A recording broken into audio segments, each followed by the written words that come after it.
for coming. And I just want to say something first real quick about what I made and what I was thinking. I'm not a gluten-free person, but I do eat a plant-based diet. I am a vegan. And somebody said, oh, are you going to make gluten-free too? And I said yes. And I didn't really know what I was getting into when I said yes, because I didn't realize that gluten is in so many things. First of all, I want to say thank you to Stephanie of Stephanie's. She was my gluten-free consultant. I went into the store about 3 or 4 times and asked her for advice and said, okay, these are the ingredients I'm using. Can you please explain to me why oats are not gluten-free, and then there are oats that are gluten-free? And so she was my consultant, so I feel really confident that all the things that I made that are gluten-free are actually gluten-free. In terms of vegan, everything on the table is vegan, and I was going to make like half of it gluten-free vegan and half of it not gluten-free, and as I kept going, I just was having so much fun playing with the gluten-free products. And you know, I am pretty adventuresome in the kitchen, so I made everything gluten-free except the ginger people. So if you're a gluten-free person, don't eat the ginger people, but please feel free to eat everything else. I did a class at the co-op, and the very first thing I did was I wanted to demonstrate, you see the pie on the table there? It is a double chocolate cherry pie with a gluten-free crust. And the pie I made at the co-op was a pumpkin pie, and so, you know, I did the cooking show thing where I had a pie that was already made, but I wanted to demonstrate making a pie. And I was using their blender, which was a pretty tired old blender, and we were just going with this blender was running for a really, really long time. So that was a good teacher for me. First of all, it was inviting Coyote into the space, because the first 10 minutes of the demo were this blender running and running and running, and me having to stand there and scrape everything down and scrape everything down. And I'm going to do it again, but the reason that I'm going to do it again is that what I learned from the process was if I grind up everything that's going to go in the pie first in my food processor, I might not kill my blender. The pie, first of all, is made from raw cashews, raw cacao nibs, coconut oil, and cocoa butter. That's the base of the pie. There's other things in it, but that's the base of it.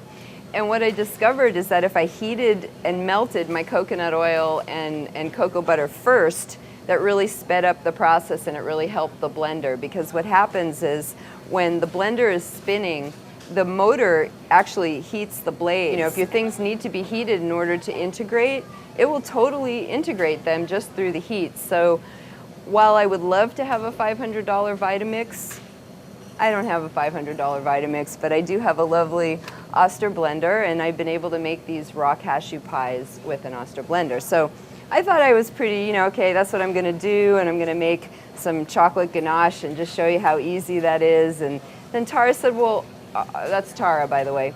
Tara said, well, aren't you going to make a pie crust? And I go, make a pie crust on TV? And she says, well, yeah. And so I'm going to make a pie crust. And so that's where we're going to start. Because, you know, I have to say that I am in love with this Sylvan Border Farm general purpose flour mix. First of all, I want to say that everything that I made, all of these sweets and treats and every single ingredient down to the parchment paper, was made with ingredients from the store. Marianne and crew have done an amazing job to really expand the circle for people who eat different kinds of diets, whether it's gluten-free, whether it's vegan. You know, baking is not my strong point. I'm much better as a creative cook where I don't have to measure things. It's more like dancing. But baking is more like science, and things have to be measured, and you don't want to overstir, and you know. So let's put it this way: I kind of suck at pie crust, and I made a pie crust. Actually, I've made 3 of them now with this mixture, and every single one of them has come out flaky and perfect. So I think for now, when I make pies and I need to make a pie crust, I'm going to use a gluten-free Just because it's so easy. What I did is I already mixed all of the dry ingredients together. It's 1 cup of the Sylvan Border Farm general purpose flour, which is vegan. Some of their products are not vegan. They have milk powder in them. 1/2 cup of cornstarch, sugar, salt, baking powder, xanthan gum, Earth Balance margarine, and water. I just want to talk about xanthan gum. I really was pretty new to xanthan gum when I started getting ready for this class. I mean, I'd heard about it and I knew that it was the thing that holds everything together. It really replaces the gluten in gluten-free mixes, but what is it? In my research, I discovered that it is a fairly innocuous agent that I don't believe will cause any harm to anybody eating it or to the planet. So I'm now a proponent. Thank you so much. So this is Earth Balance. If you're not familiar with it, Earth Balance buttery sticks. It's amazing stuff. I use it like butter all the time. And so what we're going to do is, so I've got all my dry ingredients together. And you know, I'm kind of a mud pie cook. I like to get my hands in things. So you don't have to do it like this. You could actually, you know, take 2 knives and, you know, kind of go like that. But it takes a long time that way. Or you can use a pastry cutter. But what I'm going to do is I'm going to just smush up the Earth Balance into the flour mixture until it resembles sort of like peas, you know, small peas, coarse crumbs, something like that. So while I'm doing this, I want to ask, is there anybody here who is gluten-free? Okay. Is there anybody here who eats a plant-based diet? That would be vegan. That would be you, Pete. You're vegan, right? Be proud. Say you're vegan. I'm vegan. Okay. So who's here that has vegan, plant-based diet or gluten-free people in their lives and just wants to learn some tricks of how to make things for them? Great. Awesome. And how many people are here just because there's going to be a lot of really good free food? All right. That's what I thought. Okay. So it doesn't take very long, and you know, Earth Balance is actually softer than butter even when it's refrigerated, so it's pretty easy to get this all mixed up. So this is about the consistency that you want, okay? The recipe, the Sylvan Border Farm also has a wonderful recipe booklet inside, so if you're gluten-free but you're not vegan, you can just translate the recipes because a lot of them contain milk, butter, and eggs. And if you're vegan, like this one, their pie recipe had eggs and it had what seemed to be an inordinate amount of water, way too much water. So basically the trick is to go 1 tablespoon at a time, and you just start gathering the dough together until you can gather it into a ball. Actually, I usually start with about two or 3 and then start mixing it up.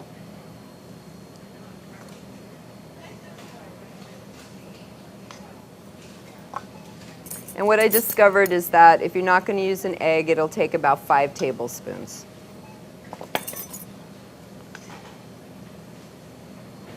There, it's starting to come together. Yeah, it's recommended that you use ice water or cold water. Thank you so much. And that your butter or Earth Balance be cold as well. Now, the thing that I didn't really understand on this recipe, I didn't understand the why of it, was that it recommended with this stuff that you chill it for quite a while and then you let it sit out and warm up again. So for something that doesn't have any gluten in it, I couldn't see the why or wherefore of that. But I do get the chilling process. I think it's important. So what we're going to do here is I'm just going to make it into a ball, and the ball should hold together. Once the ball holds together, you're there. And then we're just going to chill it, and then we're going to come back and roll it out and make a pie crust. But of course I did the cooking show trick, as I already have a pie crust. It's already baked. It needs about 18 minutes. 18 minutes at 350 was just about right amount of time. Now, the other thing I did when I baked this crust was I took some white beans and I just scattered white beans on the surface of the crust, because if you don't, even though this has no gluten in it, it does have the cornstarch and it does have baking powder, it will definitely rise, and then if it rises too far, it'll actually crack. So if you have something that you don't want the filling to go underneath the pie crust. You want to put the beans on it, and just a handful. It doesn't really take that much. Through the magic of television, 18 minutes, or actually 25 minutes have gone by because I've rolled the crust and put it out. This is our crust, okay? Now, I have to say that's like one of the most beautiful crusts I've ever made, because as I said, I really kind of stink at pie crusts. I'm not real good at it. So now I'm going to show you the easiest thing in the world. I mean, this is so easy, it could make you cry. It's so easy. It's chocolate ganache. Now, I used to make complicated, you know, frostings and things like that, but then I discovered this. And you can put a variety of flavorings into the chocolate. What I'm going to do is we're going to put this in the microwave, get it nice and hot. So here's the ratio for the ganache.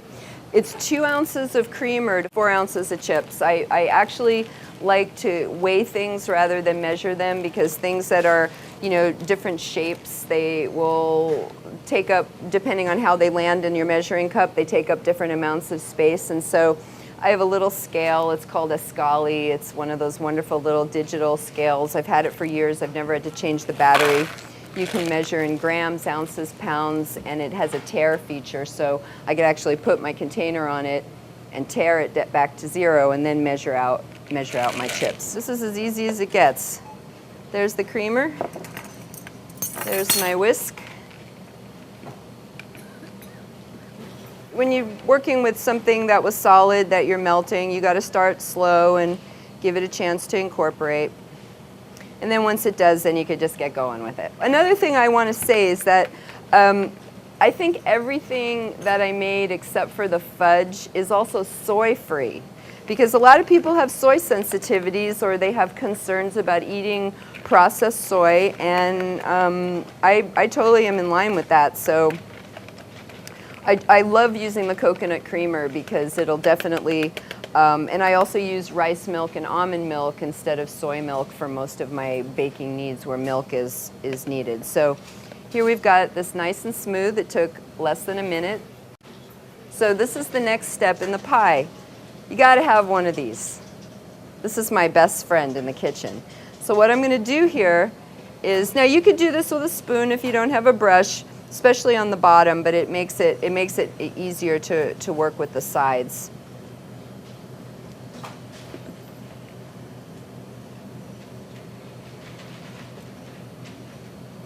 Okay, and we just want to layer. We just want to layer because this pie is going to be so rich. But I don't know about you, but you know, chocolate is the church that I worship at every day. I do. I eat chocolate every day. I think it's good for me.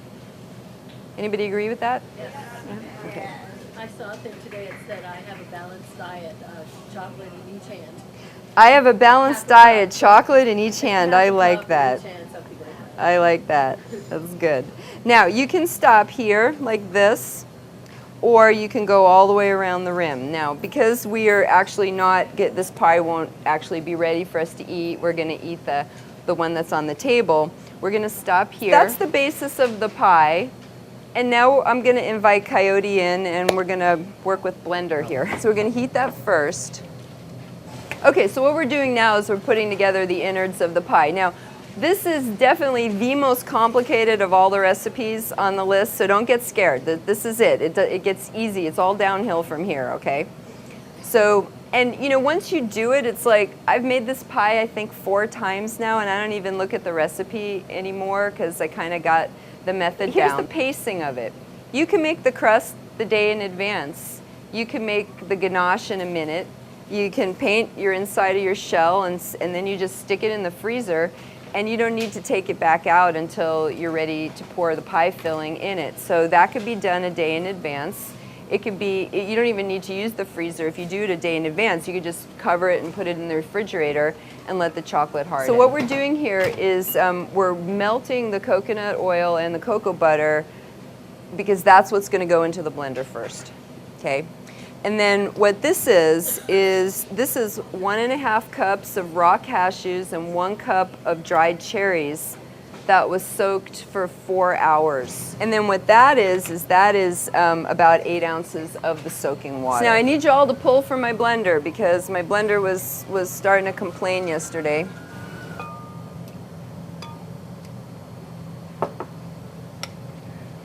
Thank you. Okay, if you have a Vitamix, you could just stick all this in and ba-boom, it's done. But we're giving it a hard job here. This is a pretty heavy load. All right, so what I've got here is I've got 8 ounces. Now, in the times I've made this pie, what I've discovered is that it'll take anywhere from 4 to 6 ounces of liquid. So the liquid will help.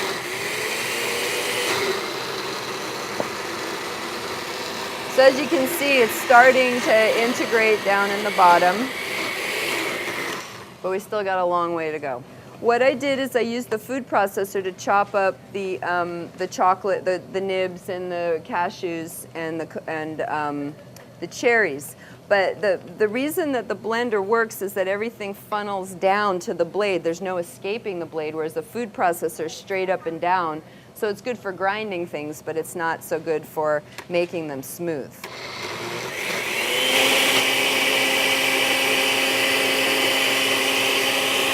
So maybe when you learned how to cook, your mother told you never stick anything in a revolving blender. And I think that that's true to a point until you're about 12, but once you're over 12, you can kind of get the aerodynamics of the fact that if you only stick your spatula down this far, you're not going to hit the blade. And so I just want to say that that's what I'm doing. The other thing is that because I've made this pie before, I know that once I get past the beginning, it's not going to go blop out the top. And so therefore, I'm not using the top of the blender. Okay. So I just want to show you, we're not there by a long shot, but I just want to show you so you can see how far we've gotten here. That this was once crumbled up nuts and cherries and cacao nibs. Now cacao nibs, even though they're chocolate and so they have a very high oil content and they do tend to come apart pretty easily, they're still hard and they will give you an end result that has a little bit of just a little bit of a grittiness in it, but nothing that's unpleasant. And so if you're going to do this pie, I just want to say, be patient. It could take 10 to 15 minutes to do this. Now, I just wanted to demonstrate the stages of it, but we're going to leave it here and we're going to move on. Instead of saving what I think of as the best for last, because that's my favorite thing of everything, I'm going to serve the best for first, and we'll go from there. So, no, I did not get this at Mariposa Market, but it is one of my favorite things because it's silicone, and even if things stick to it, they don't stick too bad. But because we're live and we're being filmed, I'm going to cheat a little bit. This is my favorite thing to bake with. It's parchment paper, and it will extend the life of your cookie sheets because you never burn your cookie sheets. You don't have to wash your cookie sheets. It's just amazing stuff. So I'm going to use two sheets. And you know, if I really needed to pay attention to the circles on here that have the inches for the pie crust, then I can actually see through them, and I can see where, you know, a 10-inch, an 8-inch, etc. is. So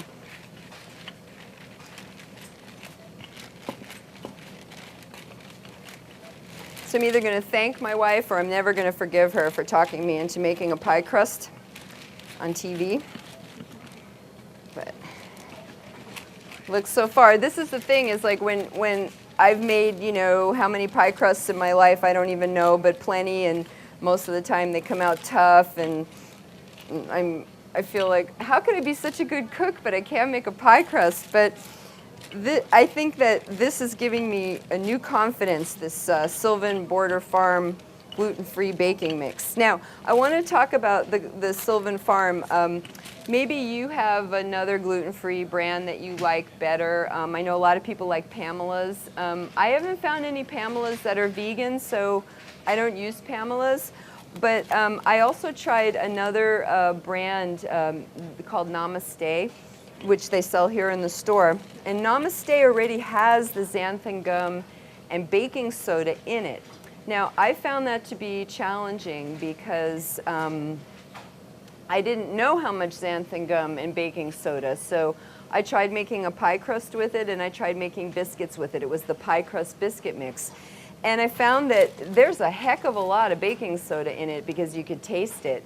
And I found that I liked the freedom of just having a really nice, tasty blend of alternate gluten-free flours that I added everything to. So that ended up being what I did. But I do encourage you to explore, and if you have a mix that you like better, or if you do use eggs and milk and butter and things like that, then maybe you would like Pamela's. But there we go. That's about the right size for this pie pan, and so I'm just gonna put this over here like this and flip it over, and then peel my parchment paper off. If I was going to, make this all nice, I, would make the little fluting on the top. But as you can see, it's pretty darn easy. It didn't stick, and so this would be a pie crust that if I had an oven, I'd be sticking it in the oven right now. Okay, so pretty simple. We're going to pass around some samples of the pie. And does anybody have any questions at this point? Please have questions, because I want you to be able to try things, and I don't want to go on to the next thing until you try this one. Yes? Did you chop up the chocolate nibs and the cherries in the food processor before you soaked them, or after? After I soaked it. I didn't soak the nibs either. You don't have to. The nibs will go pretty quickly. I just want to extol the amazing virtues of the raw cashew.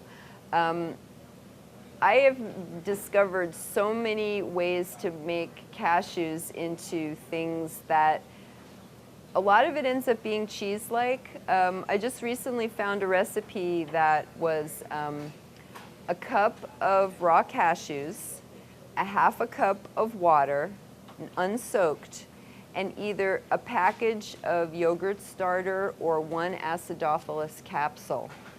And what you do with it is you put it in your food processor and you blend it until it's really, really smooth. Now, if half a cup of water isn't enough to get it into like almost, it'll be a little bit more coarse than a cream cheese. It'll be more like almost a ricotta consistency.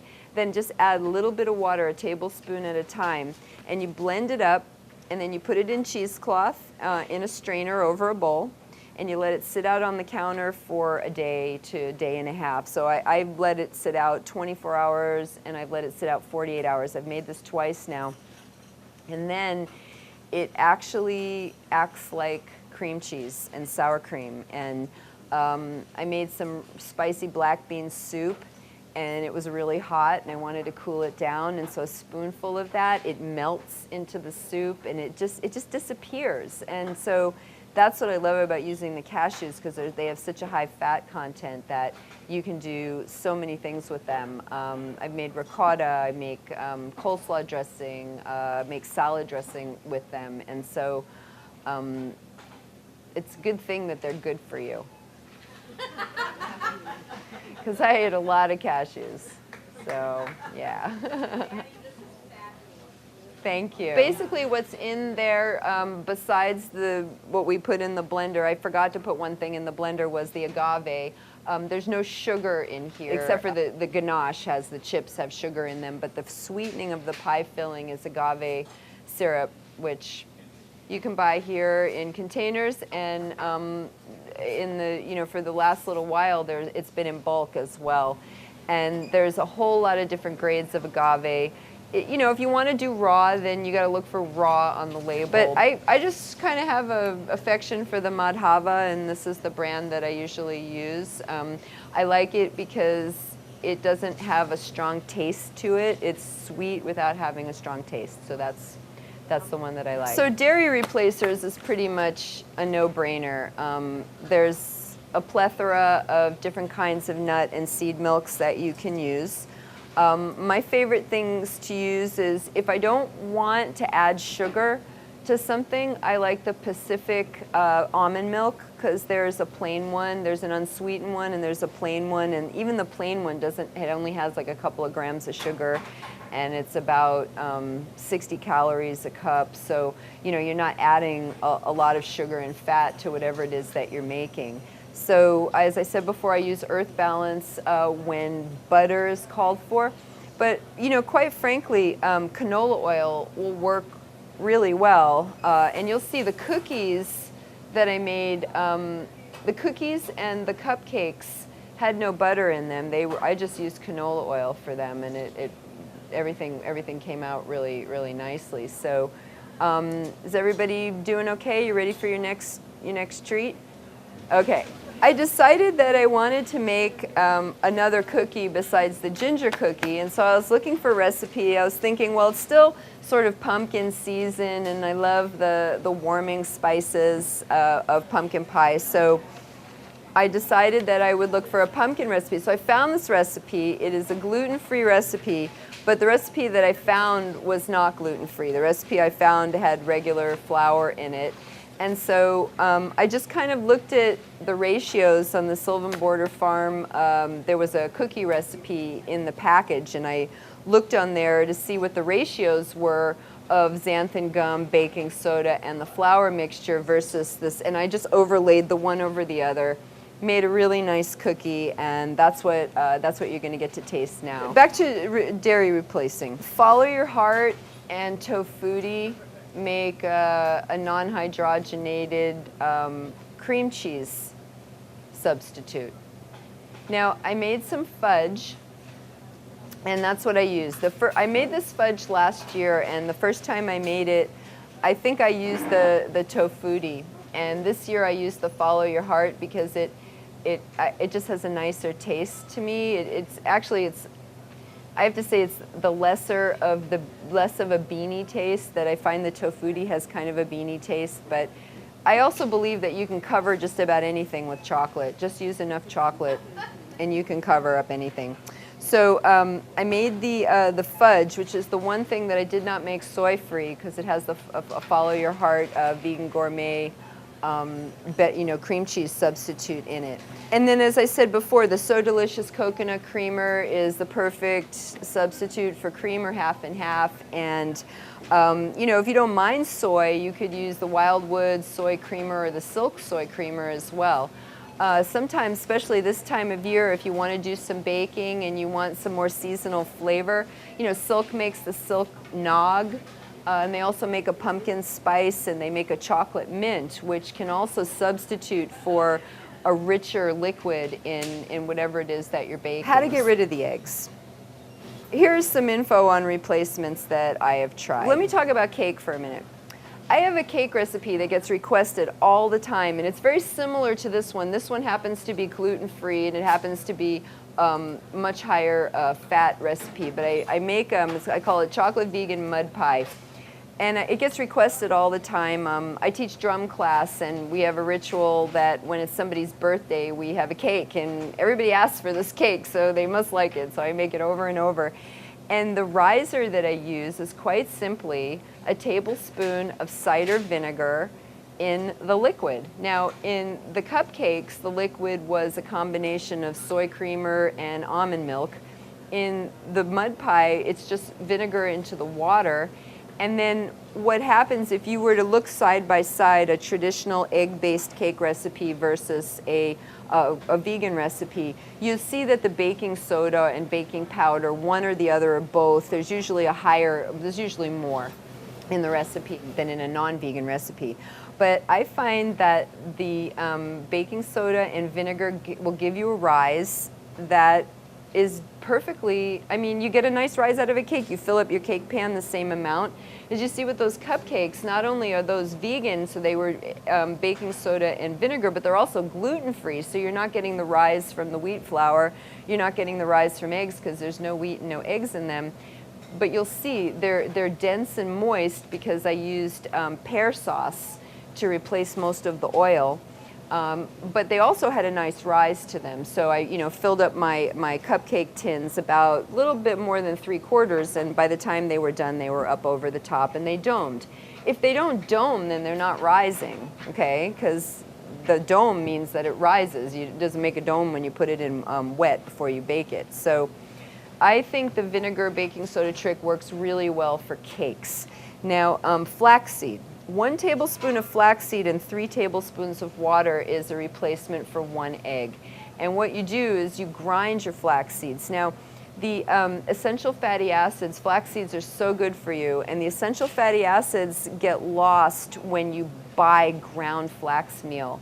You don't know how old it is, you don't know how long ago it was ground. So basically, I really recommend that you buy whole flax seeds. I always used regular flax seeds, but if I'm baking something that's light in color, there's golden flax seeds too, and I find that those, you don't get little dark flecks in whatever it is that you're making by using those. So I'm enjoying them, and I'm finding that they have all the same properties in terms of how they work in baking as the regular colored flax seeds. Now, the cookies that you just had, there are ground flax seeds in that recipe.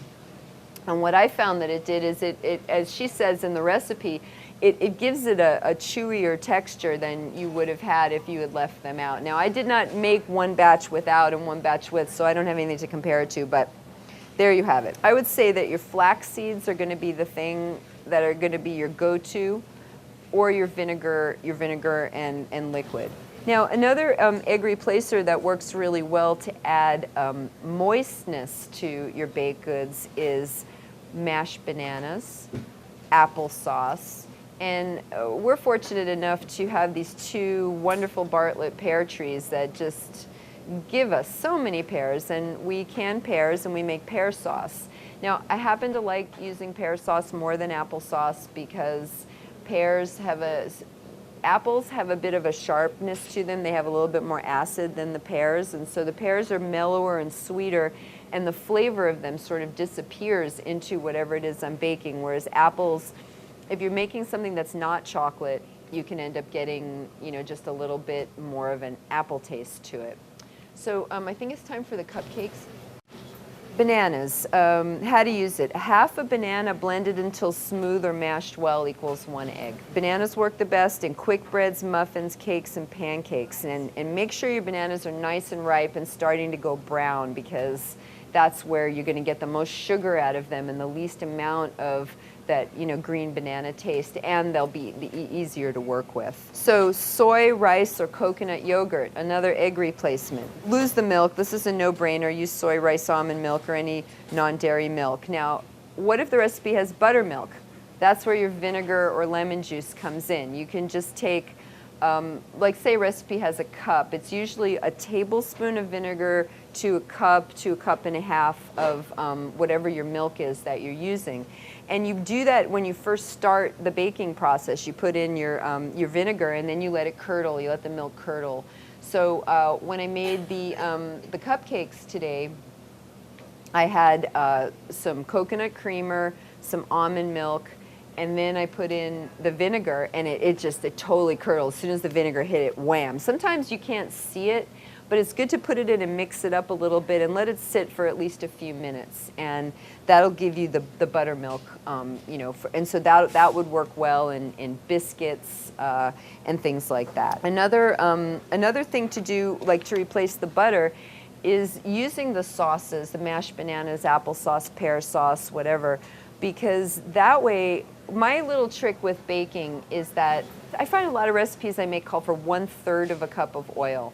So what I do is I put 2 tablespoons of oil in a 1/3 cup measure, and then I top it off with the sauces. I use the pear sauce, but as I said, you could use whichever sauce you want. And then that way, you're making your dessert a little bit more calorie friendly, a little bit less fat grams, and it'll add, as I said, it'll add that lovely moistness to it. These cupcakes are, we made that chocolate ganache in the beginning that we lined the baking pans with. This is the same chocolate ganache, but what I did to it is I put some orange extract in it, just a few drops. So the ganache is the topping, and it's got, now when I make the ganache, I put in a little pinch of salt, and if, like for this, for the pie, the ganache had vanilla extract in it. For the cupcakes, it has orange extract in it. So, and then I want to talk about the caramelized almonds. So What those are pre-sliced almonds. What I do with them is I put them in a dry skillet, and I put the skillet on a pretty high heat, medium-high heat. And I go, you know, just let them sit in there for a while, and then flip them a few times. And then I sprinkle a little bit of salt, and then what I did is I took about a half a cup of the sliced almonds, and so I had them browning in the pan, and just till they're just starting to get golden, because what's really going to brown them up is the caramelization of the sugar. So you put the sugar on top, and then you just keep stirring, and the sugar will melt pretty quickly, but don't stop stirring it, because if you stop stirring it, what's on the surface of the pan will caramelize and go brown, where you'll still have unmelted sugar on the top. So it's this constant, you don't have to go really fast, it's not a frenetic thing, but you're just gonna kind of do like this in your saute pan until it starts turning amber and all of the sugar is melted. When it's amber, it's done. Now, while the sugar is hot, number one, I really have had, thank goodness, no experience with napalm, but when I think about what melted sugar is like napalm. You get it on your finger, you are burned. I mean, if you get melted sugar on your finger, you get right under that cold water faucet immediately, and then put ice on it so to minimize your burn, because if you touch it, you're burned. There's no way to get around it. What you want to do is once your almonds are caramelized, you immediately want to get them on top of whatever you're going to put them on, because as soon as they cool, they harden. Now you saw the kind of cool little geometric shapes everything was making on the top of those cupcakes, and that's because that's how they dry. I don't try to make it neat. It's part of, I think, the charm of the cupcakes or the cake. This is actually a cake recipe I turned into cupcakes, is how they're all just sort of scattered. But you want to work quickly. Then you want to have your cake ready. You can put the ganache on it pretty much as soon as you get it out of the pan. It doesn't matter. The cake could be warm, the cake could be cool. The ganache is very versatile. You want to work with the ganache while it's still at least warm, okay? And then that part of it is done, and then you want that ready. You want the ganache to have been cooled a little bit before you get into the caramelization. All right, so these are the things that are made with flour. Okay, so we've had a gluten-free pie crust mix, and we've had the cupcakes, and we've had some cookies. But when I think about gluten-free, sometimes gluten-free is as simple as making something without flour. And so the things that came up for me around holiday treats was fudge and brittles. Now, you do not have a recipe for the pecan brittle.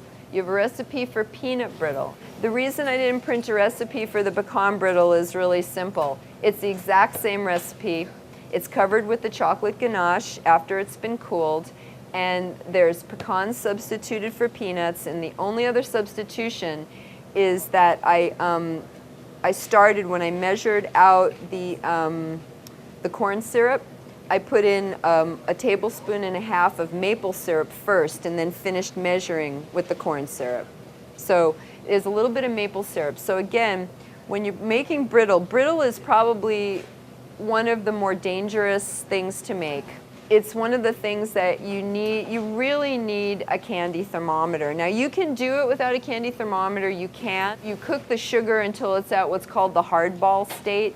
And what that means is if you took some of the melted sugar in the hot pot in a spoon and then put the spoon in some cold water, it makes these strings that are hard.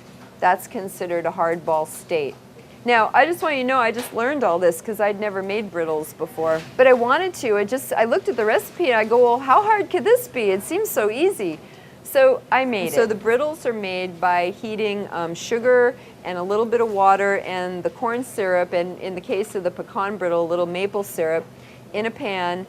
And you stir it up until the sugar starts to dissolve, and then you stick your candy thermometer in there. It has a little clip that clips on the side of the pot. And I just, I have this wonderful fork. Now, my friend who gave me this fork told me that this is what Julia Child used because back in the day they didn't have these. They didn't have whisks, but they had these big forks. And so she researched it and thought, well, this is about as close as she gifted me with this fork.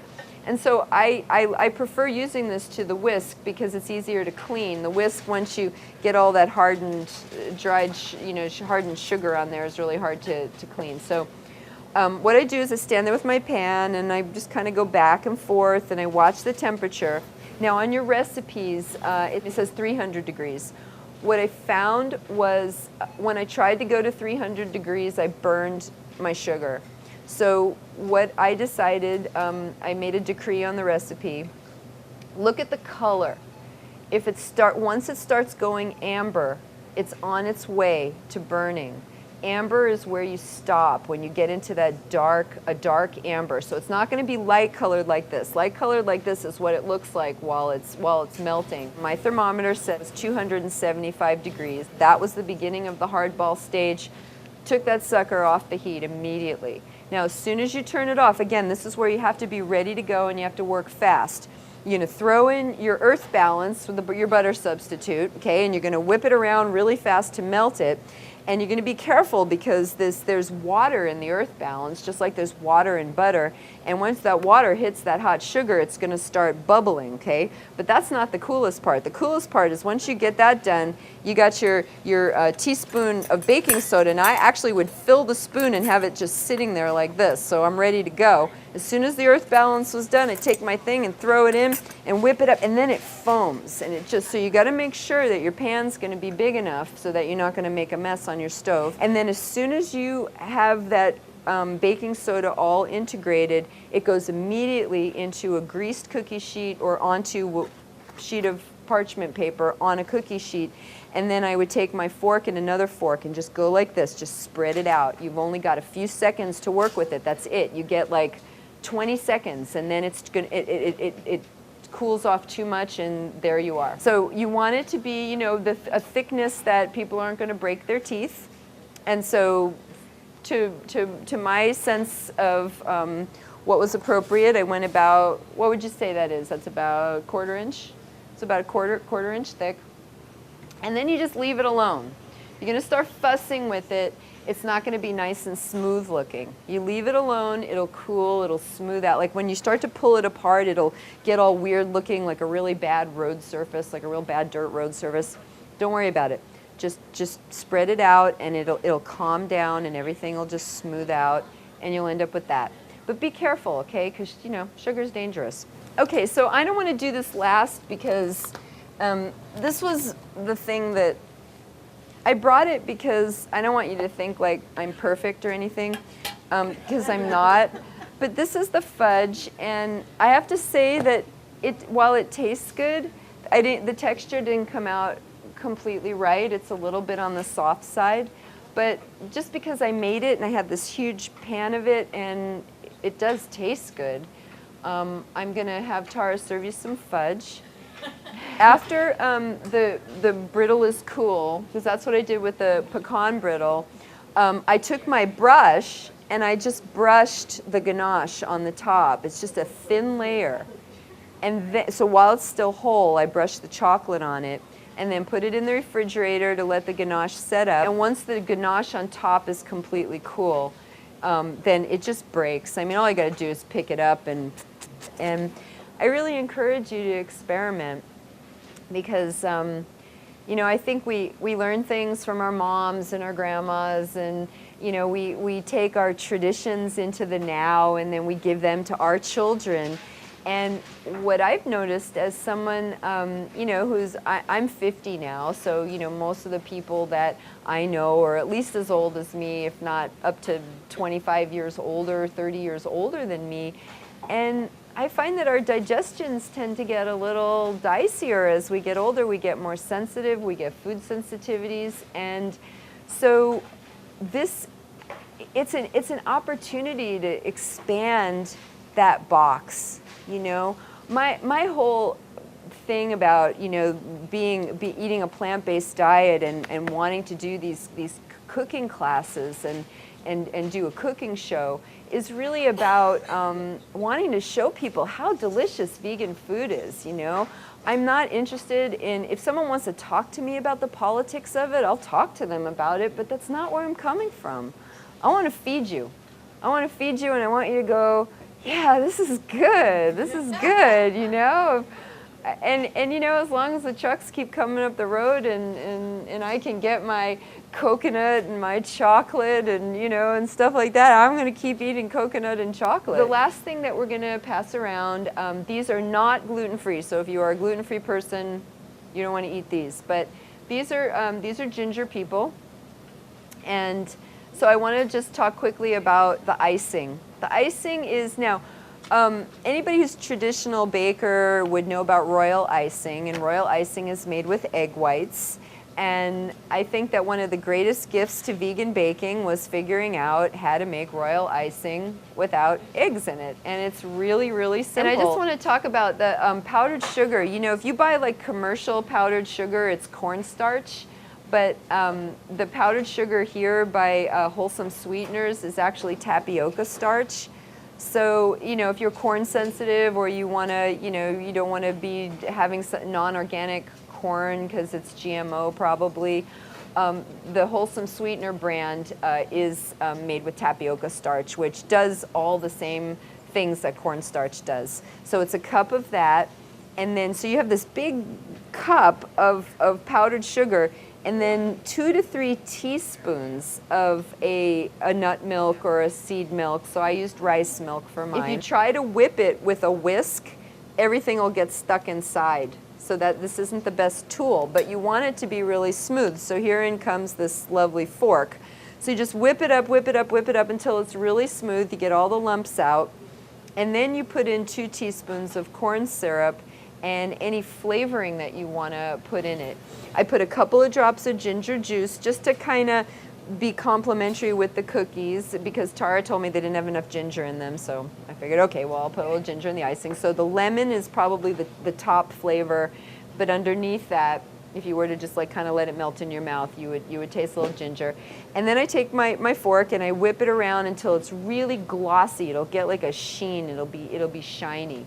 Now, the recipe as it is, I said 2 to 3 teaspoons of liquid. If you go 2 teaspoons, you can have a really thick icing that you can use to decorate cookies. Now, that's another thing I really kind of stink at, is decorating cookies. I'm just sloppy, so I decided that I didn't want to make smiley faces and aprons and or you know whatever, you know, little flippy hair, or you know, or even to border them. I did border them with some chocolate ganache, and here's the thing, you don't need a bag, a pastry bag.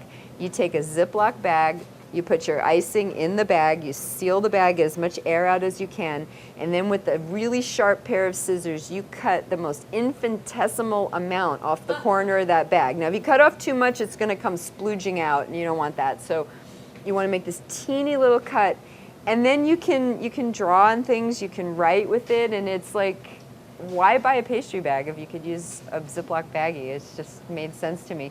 So the recipe as it's written is for that, it's for decorating. The recipe as it was for the cookies, I added an extra couple of teaspoons of liquid to thin it out because it was very, very thick. And then once it was thin enough to spread, I used that brush, that pastry brush, and I just brushed them.